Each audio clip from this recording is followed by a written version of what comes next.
Every morning before the city fully woke up, Maria stood behind her small food cart at the corner of the old bus terminal. The cart was old. The paint was peeling. One wheel squeaked every time she pushed it, but it was all she had. Maria sold simple food, warm soup, bread rolls, rice wrapped in paper. Nothing fancy, nothing expensive, just enough to survive. Life had never been kind to Maria. Her husband had died years ago in a factory accident. The compensation never came. The promises faded quickly.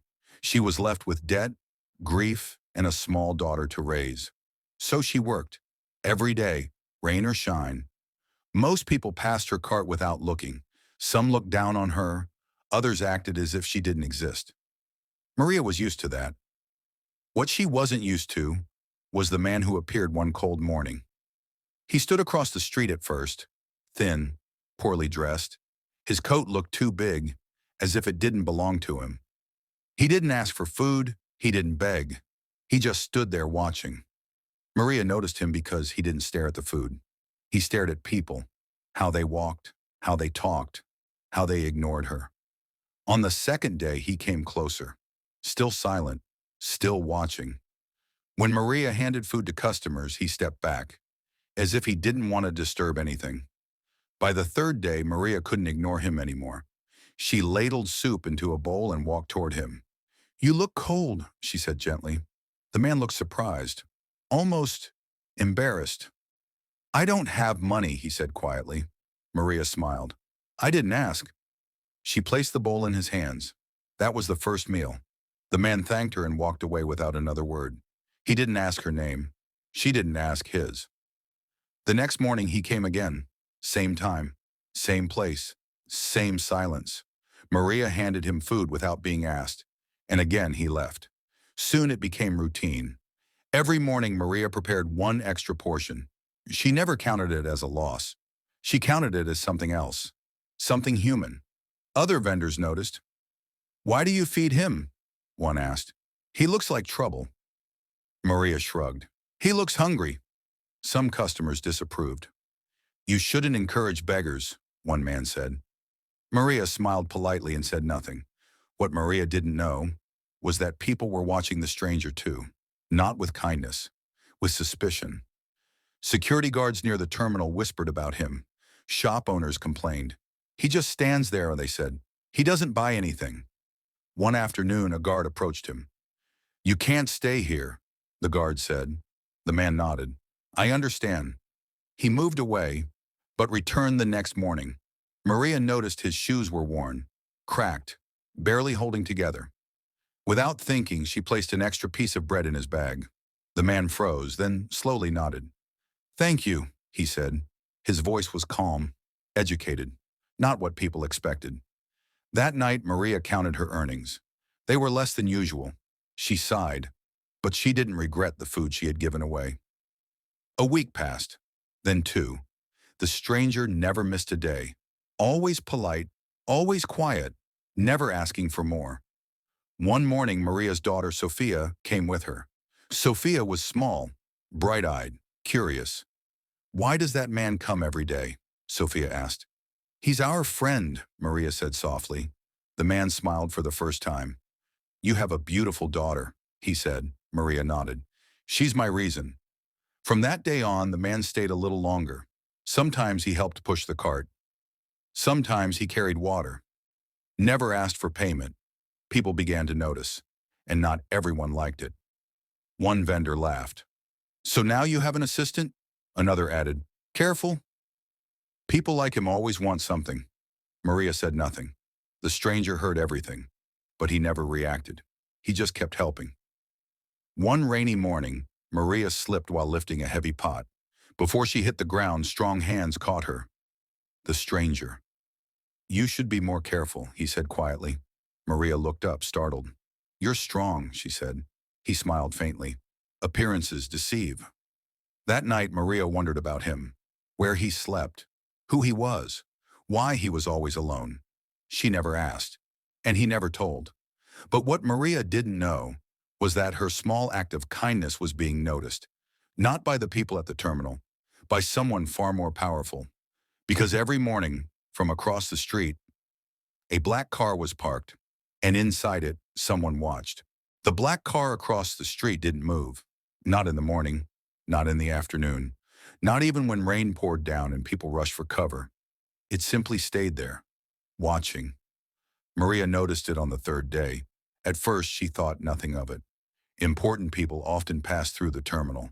But something about the car felt different. It wasn't waiting, it was observing. The stranger noticed it too. His eyes lingered on the dark windows longer than necessary, but he said nothing. And Maria didn't ask. Trouble came on a Tuesday. A market inspector arrived with two uniformed officers. They walked slowly, deliberately, stopping at each stall, checking papers, asking questions. When they reached Maria's cart, the inspector frowned. "Where is your updated permit?" he asked. Maria swallowed. "I applied," she said. "They told me to wait." The inspector shook his head. "That's not good enough." The stranger stepped back, watched silently. "We'll have to shut this down," the inspector said. "At least temporarily." Maria's heart dropped. "Please," she said quietly. "This is how I feed my child." The officer looked away. The inspector noticed the extra bowl. "Who is that for?" he asked. Maria hesitated. "For someone who needs it." The inspector followed her gaze. To the stranger. His eyes narrowed. "We've had complaints," the inspector said. "Loitering. Disturbing customers." Maria shook her head. "He doesn't disturb anyone." The inspector sighed. "Either he leaves," he said, "or this cart goes." The street fell silent. Vendors watched. Customers paused. Maria turned to the stranger. Her voice trembled. "I'm sorry," she said. The man raised a hand gently. "No," he said. "I'll go." He picked up his bag, slowly, without anger, without protest. As he walked away, Maria felt something heavy in her chest. She had never asked him for anything, and now she had cost him something. The black car's engine started. It followed him. The cart remained. But something was lost. The next morning, Maria prepared the extra portion out of habit, then remembered. She stared at the bowl. Her eyes burned. He didn't come. By midday, business was slow. Customers whispered. Some shook their heads. "You should have known better," one vendor said. "Helping people like that only brings trouble." Maria said nothing. That evening, Sophia asked, "Where is our friend?" Maria forced a smile.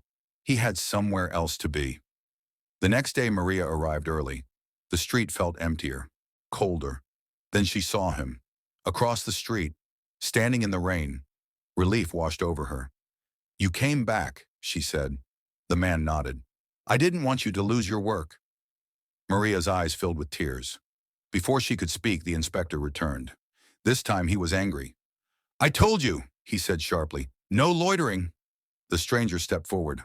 "I'll buy something," he said. The inspector laughed. "With what?" The crowd watched. Someone recorded on their phone. Maria shook her head. "Please," she said. "I'll close early." The inspector sneered. "Good idea." Then something unexpected happened. The stranger reached into his pocket, pulled out a small worn notebook. He handed it to the inspector. "Call this number," he said calmly. The inspector frowned. "What is this?" "A solution," the man replied. The inspector hesitated, then scoffed. "I don't have time for games." The black car's door opened. A man in a suit stepped out. He walked toward them, slowly, purposefully. The inspector froze. His face changed instantly. "Sir," the suited man said to the stranger, "we should leave." The crowd gasped. The inspector swallowed hard. The stranger nodded. "One more day," he said softly. They walked away together. The black car followed. Maria stood frozen, her heart racing, her mind spinning. That night Maria couldn't sleep, not from fear, from confusion. Who was he? The next morning, the terminal was crowded. More than usual. Something was happening. Men in suits arrived. Officials whispered. Security tightened. And once again, the black car parked across the street. But this time, the stranger wasn't alone. The terminal had never been this crowded. People whispered instead of shouting. Vendors stood straighter than usual. Security guards spoke into radios, their eyes scanning every corner. Something was happening. Everyone could feel it. Maria arrived with her cart just as the sun rose. She noticed the change immediately. The black car was already there. But this time, it wasn't alone. Two more vehicles were parked behind it. Identical, dark windows, quiet engines. Sophia tugged at her sleeve. "Mama," she whispered, "why are there so many important cars?" Maria swallowed. "I don't know," she said, but her heart was already beating faster. Then she saw him. The stranger stood near the terminal entrance. Clean, well-groomed, wearing a simple coat that no longer looked worn. He wasn't alone. Men in suits stood a few steps behind him, watching, protecting. Maria froze. For the first time since she'd met him, he didn't look like he belonged to the street. He noticed her, met her eyes and smiled. The same gentle smile. Before Maria could move, the market inspector rushed toward her. His tone was different now, respectful, almost nervous. "Ma'am," he said quickly, "there's been a mistake." Maria frowned. "A mistake?"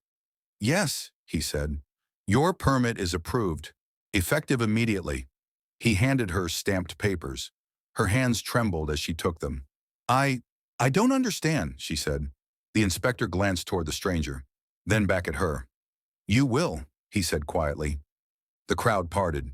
The stranger walked toward her, every step deliberate, every eye watching. Maria's voice shook. "Who are you?" The man stopped in front of her. For a moment he said nothing. Then he spoke. "My name is Daniel," he said, "and I owe you an apology." Maria blinked. "For what?" "For letting you believe I was just a hungry man," he said gently. "I needed to see something first." People leaned closer. Phones were raised. Silence fell. Daniel turned slightly so everyone could hear. "For years," he said, "I've studied how people treat those they think have no value." He gestured around them. "Here, in this city." Maria felt dizzy. "You were watching us?" she asked. Daniel nodded. "Yes." One of the suited men stepped forward. "This is Mr. Daniel Hart," he announced, "founder and chairman of Hart Global Holdings." Gasps rippled through the crowd. Someone dropped a phone. Maria's knees weakened. Hart Global Holdings. She'd heard that name. Everyone had. "You're rich?" she whispered. Daniel smiled faintly. "Yes." The inspector stepped back, his face pale. Daniel looked back at Maria. "But none of that is why I came here," he said. "I came because I was tired of numbers, tired of reports, tired of people pretending." He lowered his voice. "I wanted to know if kindness still existed, when no one was watching." Maria's eyes filled with tears. "All I did was give you food," she said. Daniel shook his head.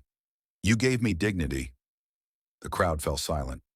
"You never asked who I was," Daniel continued. "You never demanded anything in return. When helping me cost you your livelihood, you still didn't complain."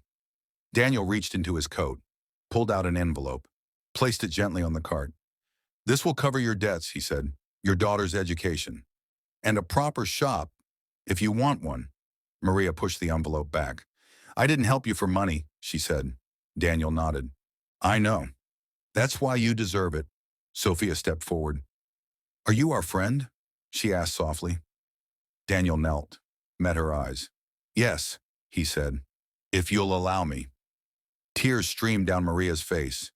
Daniel stood and addressed the crowd. "Today wasn't about charity," he said. "It was about character." He looked at the inspector. "At everyone." "I saw cruelty," he said calmly, "and I saw silence. But I also saw kindness." He turned back to Maria. "And that," he said, "is what will always matter most." The black cars drove away, slowly, quietly. Life returned to the terminal, but something had changed. Weeks later, Maria no longer stood behind a cart. She owned a small cafe near the terminal. Simple, warm, always full. Daniel visited sometimes, never announced, never surrounded by guards, just a man drinking soup. Maria never treated him differently, and he never asked her to, because the greatest truth Daniel learned that year was not about wealth, not about power. It was this: the smallest kindness, given without expectation, reveals more about a person than all the money in the world.